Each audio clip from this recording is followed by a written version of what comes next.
Sisi tumekuwa kazi kama Jubilee. Na kama mnakumbuka, mimi niliuliza kwa heshima tu, nikasema jameni, sina ubaya na ambition za mtu yeyote, kwa sababu kiti kubwa sio ya Uhuru, ni yenu nyinyi. Kweli? Kutoka MCA mpaka rais, nani anachagua? Si ni nyinyi?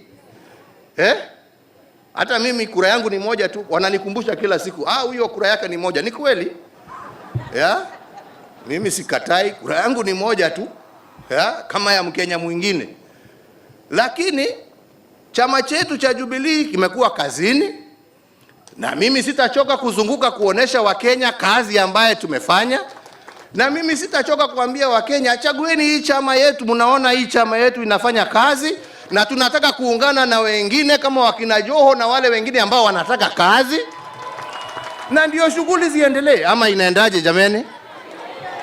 Ama inaendanga namna gani? Lakini wewe ambao unataka kuishi kuongea siasa mchana mpaka usiku, na wakati nilisema hivyo nikasema, jameni, kwa heshima, kwanza tufanye kazi, tutarudi wakati wa siasa ukifika. Nikaambiwa wewe huna uwezo wa kutuambia tuache. Nikasema sasa hii mambo ya kutangatanga, akasema wacha sisi tutangatange. Nikasema basi wala kama hivyo ndivyo umeona ndio inakutosheleza, endeleeni. Sisi na wale tumebaki tufanye kipindi cha siasa sikifika, tutakuja tuseme na yetu sisi. Sasa kipindi ya siasa imekuja na mtatusikia.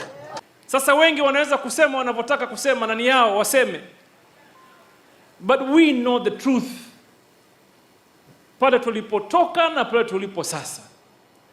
Na hayo yote yasingeweza kukamilishwa kama hatukuwa na ushirikiano wa kufanya kazi pamoja.